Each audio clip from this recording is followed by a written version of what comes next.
this video, I'm going to show you how the concepts from jazz legend Joe Pass can take your blues soloing and comping to the next level. Everything we are going to cover today comes from his masterclass video, Blues Side of Jazz, which will be linked in the video description below. First, I'm going to play you an etude that will include everything that we're going to work on from this lesson. The first chorus will only be using chords, and the second will be using those chord motions in single note lines. And as always, you'll be able to find the Guitar Pro and PDF files for not only this etude, but every example in this lesson on my Patreon. And if subscribing is not your thing, you can purchase all the lesson materials for a one-time fee.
Okay, so the first thing we need to do is to hear the basic blues chord progression Joe starts out with in his video so we can know what to build on. Here's what Joe plays.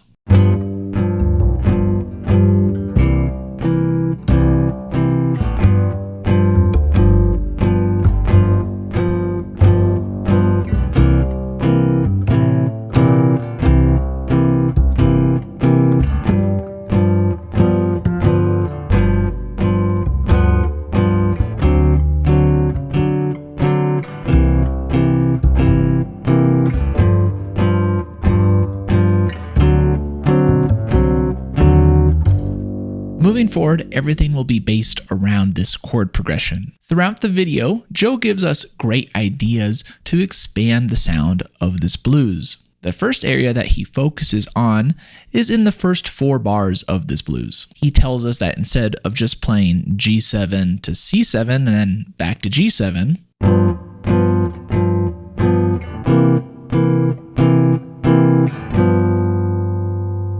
we can add a quick 5-1 before the C7, kind of like this.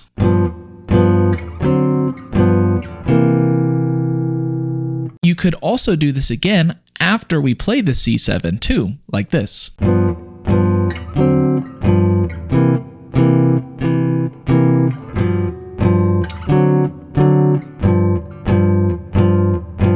Doing this creates a great sense of motion over these static dominant chords. You could also, of course, outline these 5-1 motions with arpeggios in your lines like this.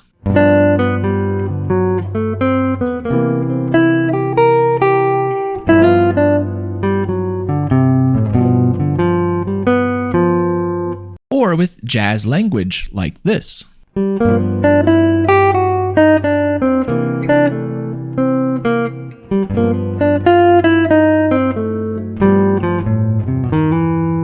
Next, Joe shows us a great way to embellish the chord movement from the 4 chord back to the 1 chord in bars 5 and 6 of the blues, which sounds like this.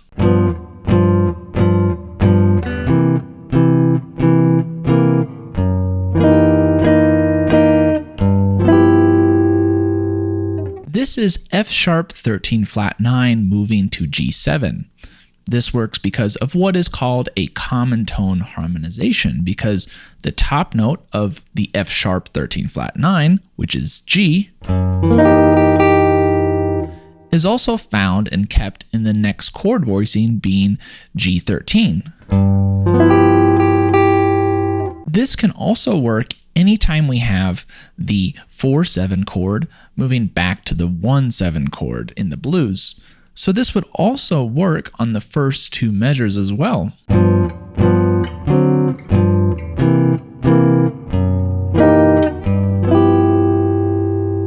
Try playing this motion using arpeggios and chord shapes in our soloing, focusing on the common tone of G between these two chords. When you get to the F sharp 13 flat 9, just use the guitar voicing as an arpeggio to play from.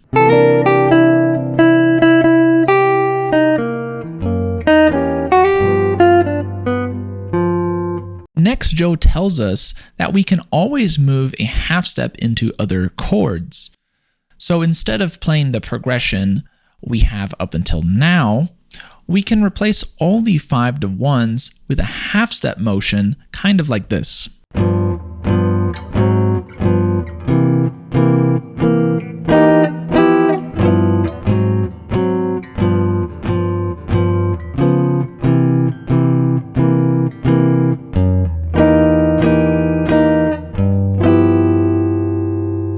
This can also be done with our lines as well.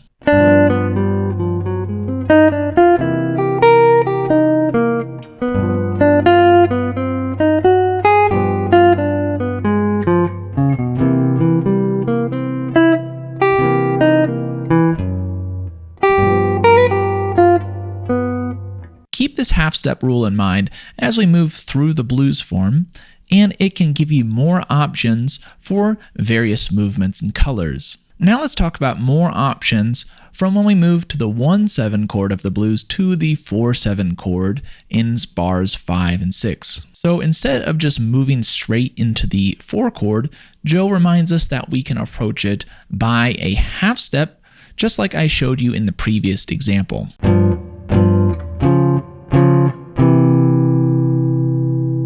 Not only that, but we could treat the 4/7 chord as a new key center and imagine a 2/5 progression moving into that key. So here we would add a D minor 7 to G7 before our C7.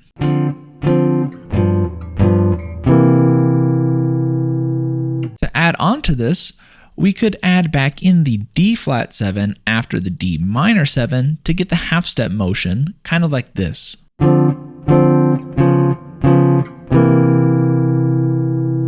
Such a great way to add motion moving to the 4 chord. We can address these motions in our solo by using arpeggios like the previous couple examples,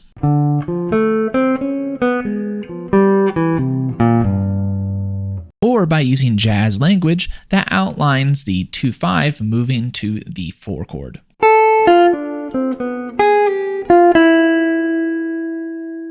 Moving out of the 4 chord, going back to the 1 chord, Joe shows us that we can again use the F sharp 13 flat 9 right before the G7 using the common tone voicing as we discussed previously.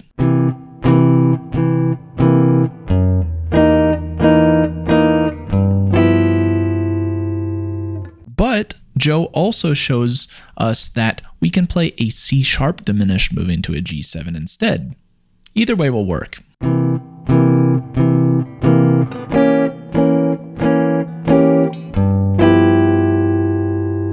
Next, Joe gives us a lot of great ways to move from the 1/7 chord to the 5/7 chord of the blues. The first way sounds like this.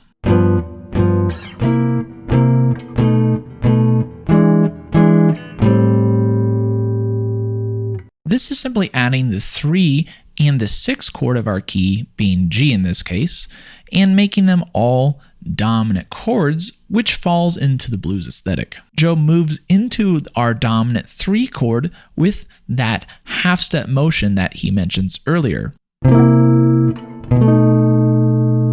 The last chord, being the dominant 6 or E7, acts as the 5/7 chord of the 2 in our key, which replaces the normal 5 chord where it would normally happen in the blues form.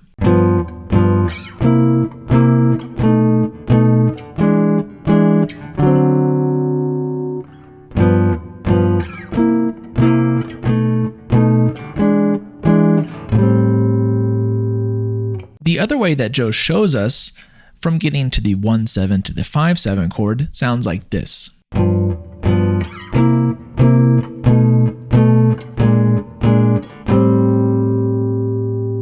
This is mostly the same, but now we add a half step motion leading into the 2 chord. Then Joe shows us some ways to use common tone voicings, like we discussed earlier, to connect these chords together. The first progression with common tone voicings would sound like this.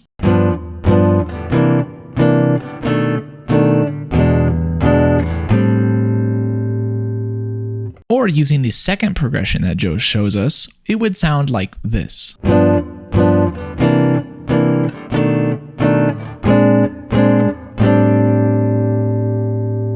Learning to voice chords with common tones on top is a great way to connect chords together. Remember that we can use these motions in our soloing as well. Here are 2 examples using single note lines to outline these chord progressions.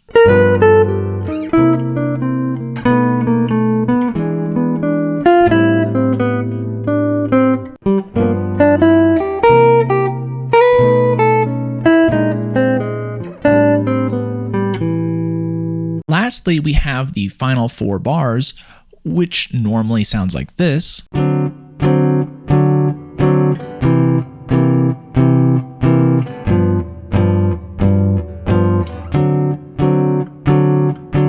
Joe adds the 2 chord of the key in front of the 5/7 chord, which replaces the C7, making it sound like this.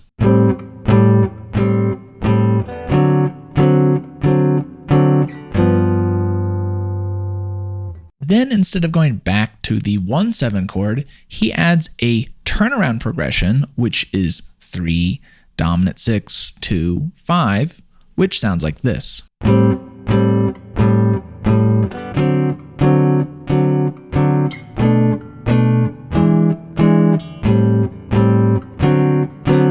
Remember to try and harmonize this progression with common tone voicings like this.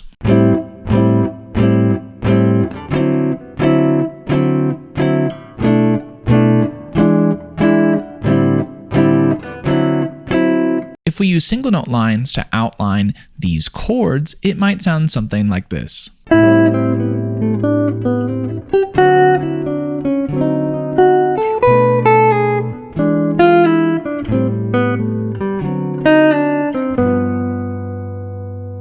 So now you know what secrets that Joe Pass uses to make his blues sound so great. I'd highly recommend that you watch the whole masterclass and use this video as a guide to recognize some of the key points. Joe also shows us great ways to harmonize each progression in a much deeper level than we got into here today, around the 28-minute mark of that video. If you want me to do a lesson just on the chord voicings and harmonization of the blues, like Joe does, then let me know in the comment section below. I want to thank you all again for watching this video about Joe Pass's blues secrets. If you want more teachings on the blues, then make sure to check out the video in the corner of the screen. Also remember that everything is available on Patreon, and you'll be able to find the guitar profile with embedded audio, which means that you'll be able to play along with the audio of me playing the examples at any tempo you like. It's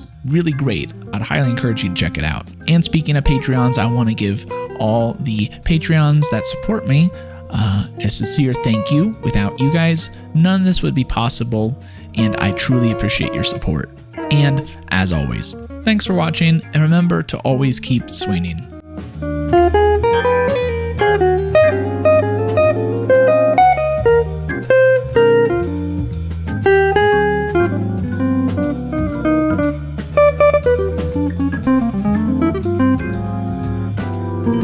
Thank you.